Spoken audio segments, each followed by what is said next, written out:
Good morning, church. እንደምን አደራችሁ የቤተ ክርስቲያናችን አማኞች መቀመጥ ትችላላችሁ። አመሰግናለሁ። የመጨረሻው ቃል እግዚአብሔር ነው። እግዚአብሔር እንደ ሰው አይደለም። እሱ እግዚአብሔር ነው። እሱ እንደ ሰው ባለ ሁለት ልብ አይደለም። አዎ ካለ ማንም ሊቃወሙ አይችልም። እንዲሁም አይደለም ማለትም አትችሉም አይደለ? ትክክል ነኝ። በመላው ዓለም የምትገኙ ተመልካቾቻችን ለሰጣችሁን ጊዜ ሰላም እላችኋለሁ። የትም ብትሆኑ ኢየሱስ እዚያው አለ። የሚወስነው የልብ ዝግጅት ነው እንጂ ርቀትና እንቅፋት አይደለም ማለት ነው። አሁን በፍጥነት ወደ መዝሙር 66 እንሄዳለን። ከቁጥር 10 እስከ 12 ያለውን ቃል እንድናነብ እፈልጋለሁ። አቤቱ ፈትነህናልና ብርሃንም እንደሚያነጥሩት አንጥረህናልና ወደ ወጥመድ አገባህን፣ በጀርባችንም መከራን አኖርክ። በራሳችን ላይ ሰውን አስረገጥክ፣ በእሳት ውስጥ መካከል አለፍን፣ ወደ እረፍት አወጣህን ይላል። በመጨረሻ ግን እንዲህ ይላል፣ ወደ በረከት ወደ እረፍት አወጣህን። ይህ ማለት እግዚአብሔር በመከራ ያነጥረናል ማለት ነው።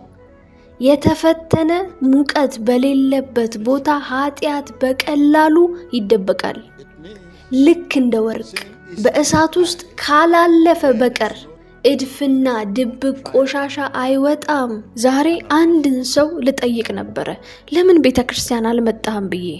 እሱም መለሰ፣ መኪናው ሞተር ስለተበላሸብኝ ነው ተባልኩኝ። የመኪናው ሞተር መበላሸቱ ነው ምክንያት የሆነው?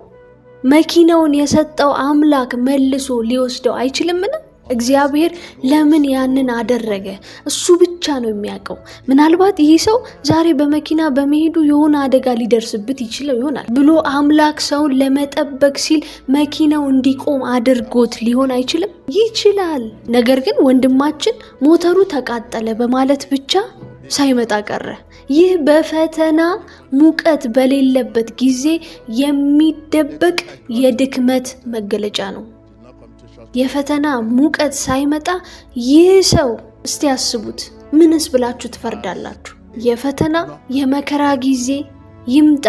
ያን ጊዜ ማን እንደሆናችሁ ይለያል። ለአንድ ክርስቲያን ወንድም የማይፈልገው ወይም ደግሞ የሚቆረቁረውን ነገር ንገሩት፣ ምላሹን ተመልከቱ። ያን ጊዜ ዳግም የተወለደ መሆኑን አለመሆኑን ታውቃላችሁ። ድክመቶቻችሁን የሚደብቅ ፈተና በሌለበት ጊዜ ሰው በጣም ዝምተኛ ቅን ሊመስል ይችላል። ነገር ግን የማይፈልገውን ነገር ንገረው፣ ንዴቱን ተመልከት። በእሳትና በፈተና ውስጥ ስታልፍ ነው እውነተኛ ማንነት የሚታወቀው። ለፈተና የምትሰጠው ምላሽ የመዳን ጉዞ ሊወስን ይችላል። የኢዮብን ታሪክ እስቲ ያስታውሱ። ሰይጣን ወደ ኢዮብ ሄደ። ከመሄዱ በፊት እግዚአብሔርን ፍቃድ ጠይቋል። አሁን በምን አይነት ሁኔታ ውስጥ እያለፍሽ እንደሆነ እኔ አላውቅም። እግዚአብሔር ከመከራ ውስጥ በረከትን እንድታገኝ እንዲረዳህ ጠይቀው። መከራ ሊያጠፋ ሳይሆን ሊያነጥር የመጣ ሊሆን ይችላል። ብዙ ጊዜ እግዚአብሔር በሕይወታችሁ አጋጣሚ ምን እየሰራ እንደሆነ ላታስተውሉ ትችላላችሁ። እግዚአብሔር በአስቸጋሪ ሁኔታዎች ውስጥ የሚሰራው እኛን ለማጽናት ካልተቀደሱ ባህሪያት ማለትም እንደ ቁጣ፣ ምሬት፣ ይቅር አለማለት ካሉ ቆሻሻዎችን ለመለየት ሲል በሕይወታችሁ መከራ የሚባለውን ነገር ያመጣል። ልክ እንደ ዮሴፍ ቤተ መንግስት ከመግባቱ በፊት በባርነት በወህኒ ቤት አሳልፏል። ጌታ ሆይ እንደ ዮሴፍ እንድታግዘኝ ከመከራ በበረከት እንድወጣ እርዳኝ ልትሉት ይገባል። የሚያስለቅሱ ተስፋ የሚያስቆርጡ ነገሮች በእውነት አንተን ለመጠበቅ የመጡ ናቸው። አስቸጋሪ ሁኔታ እንደ ጠላት ሳይሆን እንደ ጓደኛ ማየት ጀምር። እግዚአብሔር በበሽታ በመከራ በመውደቅ ውስጥ አብሮ እንዳለ ሊሰማ ይገባል። እግዚአብሔር በመከራ ውስጥ አልፎ ወደ ዙፋን ያደርሳል።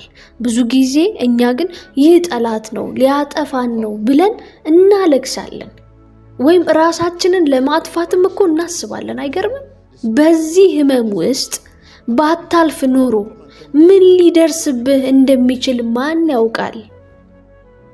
ያንን ስራ ባታጣው ኑሮ ምን ሊሆን እንደሚችል ማን ያውቃል? እግዚአብሔር በሁኔታዎች ውስጥ ሆኖ ቅድስናውን ይፈጽማል። አሁንም ቆም በሉና አስቡ። በዚህ ችግር ውስጥ በዚህ ችግር ምክንያት ጠንቋይ ቤት ስትሄዱ ነበር። ነገር ግን እግዚአብሔር ወደ ዙፋኑ ሊያወጣኝ በዚያ ውስጥ ይሰራኛል ብዬ ማሰብ አቅቶኝ ነበር። ከዚህ በላይ እግዚአብሔርንስ ማሳዘን አለ?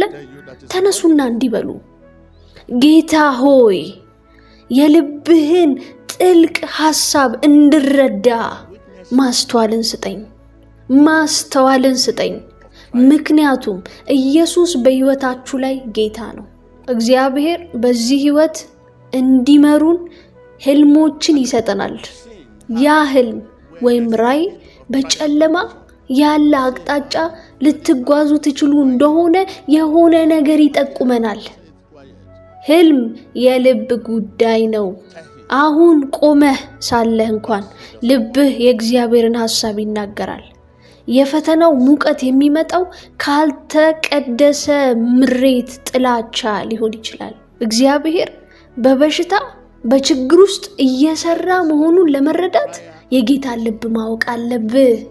ካልሆነ ግን ወደ ጠንቋይ፣ ወደ ደብተራ፣ ወደ ሟርተኛ ድብቅ ማህበር ውስጥ ለመገኘት ትሮጣለህ። እግሮች ወደ ክፉ መንደር መሮጥ ይጀምራል። ከጌታ ጋር የምታደርጉት ጉዞ በመልካምምና በአስቸጋሪ ጊዜ የታጀበ ነው። ጥሩና መጥፎ ቀናትን እየተፈራረቀ ነው የምትታነጹት።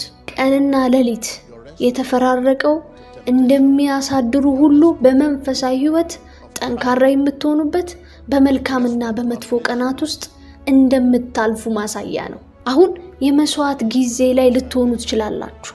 ገና የሽልማቱ ጊዜ ላይ አልደረሳችሁም ይሆናል። ሽልማቱ ሲመጣ ግን ራዕይን በግልጽ ማየት ትጀምራለህ።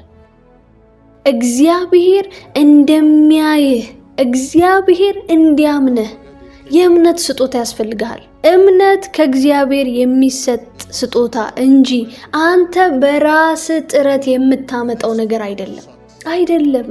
መኪና የሰጠ ጌታ መልሶ ቢወስደው መብቱ ነው። አንተን ለመፈተን ሰው ውሸት ሊቀበጣጥር ይችላል። የዛ የምትሰጠው ምላሽ ምን እንደሆነ እግዚአብሔር ያያል። ለሚነሳብህ ጥቃት ምላሽ ስትሰጥ አትታየኝም። ምክንያቱም እግዚአብሔር እንዴት እንደሚሰራ ያውቃል። የእግዚአብሔር ስልጣን የመጨረሻ ስልጣን ነው፣ በምድርም በሰማይም። ጠላቶችህ አንተ ምላሽ እንድትሰጥ ይፈልጋሉ። ምላሽ ስትሰጥ ለቀጣዩ ማጥቂያቸው ስልትን ያቅዳሉ፣ ያገኛሉ። ችላ ስትላቸው ግን ይሸነፋሉ። ሰይጣንን ትኩረትህን ሊወስደው አይገባም። ዝምታ ለጠላቶችህ አደገኛ ነው። ይህ ሰው በመንፈስ ኃይል ሳይሆን አይቀርም ብለው እንዲፈሩ ያደርጋቸዋል። ዝምታን የሚዋጋልኝ ትልቅ አምላክ አለኝ ልትሉ ይገባል። የጠላትህን ክስ ሁሉ እግዚአብሔር መሰዊያው ቦታ ላይ ውሰደው። ሌባ ቢሉ ጻፈው፣ ጌታ ፊት አቅርበው፣ እኔ ሌባ አይደለሁም ብለህ። ሞኝ ቢሉ ወደ ጌታ ውሰደው እንጂ በአፍ አትመልስላቸው። ጠላትህ እንዲያጠቃህ ምላሽ ይፈልጋል። ዝምታ ለጠላትህ ምርጥ ምላሽ ነው። ጌታ ሆይ የልብህን ጥልቅ ሐሳብ እንድረዳ እርዳኝ የሚል ይሁን ጸሎታችሁ። ከዛም እግዚአብሔር ፈጽሞ ይረዳችኋል። ኤቭሪዴይ ሚራክል የሚለውን የዩቲዩብ ቻናል አካውንት ሰብስክራይብ፣ ላይክ፣ ሼር ማድረግ እንዳትረሱ።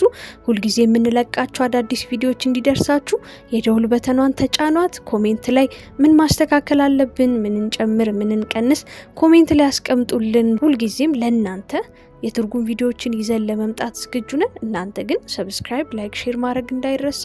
ስለተከታተላችሁ እናመሰግናለን። መልካም ጊዜ